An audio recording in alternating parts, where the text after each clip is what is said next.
தமிழ் திரையுலகின் முன்னணி நடிகரும் தமிழக வெற்றிக் கழகத்தின் தலைவருமான நடிகர் விஜய் தொடர்பான தனிப்பட்ட வாழ்க்கை விவகாரம் சமீப காலமாக தொடர்ந்து செய்திகளில் இடம்பெற்று வருகிறது. குறிப்பாக விஜய் மற்றும் அவரது மனைவி சங்கீதா இடையிலான உறவு குறித்து கடந்த சில வாரங்களாக பல்வேறு தகவல்கள் சமூக வலைதளங்களிலும் ஊடகங்களிலும் வெளியாகி வருகின்றன. கடந்த மாதம் 27ஆம் தேதி நடிகர் விஜயிடமிருந்து விவாகரத்து வழங்கக் கோரி சங்கீதா செங்கல்பட்டு குடும்ப நல நீதிமன்றத்தில் மனு தாக்கல் செய்திருந்தார். அந்த மனுவில் தங்களது குடும்ப வாழ்க்கை தொடர்பாக பல்வேறு குற்றச்சாட்டுகளை சங்கீதா முன்வைத்ததாகவும் கூறப்பட்டது. இந்த தகவல் வெளியாகியதும் ரசிகர்கள் மற்றும் சமூக வலைதளங்களில் பரவலான விவாதம் கிளம்பியது. இந்நிலையில் தற்போது சங்கீதா மேலும் ஒரு புதிய மனுவை செங்கல்பட்டு குடும்ப நல நீதிமன்றத்தில் தாக்கல் செய்துள்ளதாக தகவல்கள் வெளியாகியுள்ளன. அந்த மனுவில் தன்னை நீலாங்கரையில் உள்ள வீட்டிற்குள் அனுமதிக்குமாறு விஜய்க்கு உத்தரவிட வேண்டும் என்று கோரிக்கை விடுத்துள்ளார்.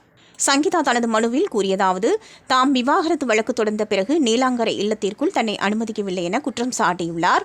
இதனால் தற்போது சென்னையில் தங்குவதற்கான இடமின்றி சிரமத்திற்கு உள்ளாகி வருவதாகவும் அவர் குறிப்பிட்டுள்ளார். மேலும் விவாகரத்து வழக்கு நீதிமன்றத்தில் நடைபெற்றுக் கொண்டிருக்கும் நிலையில் அந்த வழக்கு முடியும் வரை தற்காலிகமாக நீலாங்கரை இல்லத்தில் வசிக்க அனுமதி வழங்க வேண்டும் என்றும் சங்கீதா தனது மனுவில் கோரிக்கை வைத்துள்ளார். வழக்கு முடிவடைந்து தனியாக வேறு வீடு ஏற்பாடு செய்யும் வரை அந்த இல்லத்தில் தங்குவதற்கான அனுமதி வழங்குமாறு நீதிமன்றத்தை அணுகியுள்ளார். அதோடு நீலாங்கரை வீட்டில் தங்குவதற்கான அனுமதி குறித்து கேட்கும்போது விஜய் தரப்பிலிருந்து வழக்கறிஞர் மூலமாக மிரட்டல் விடுக்கப்படுவதாகவும் சங்கீதா தனது மனுவில் குறிப்பிட்டுள்ளதாக தகவல்கள் வெளியாகியுள்ளன.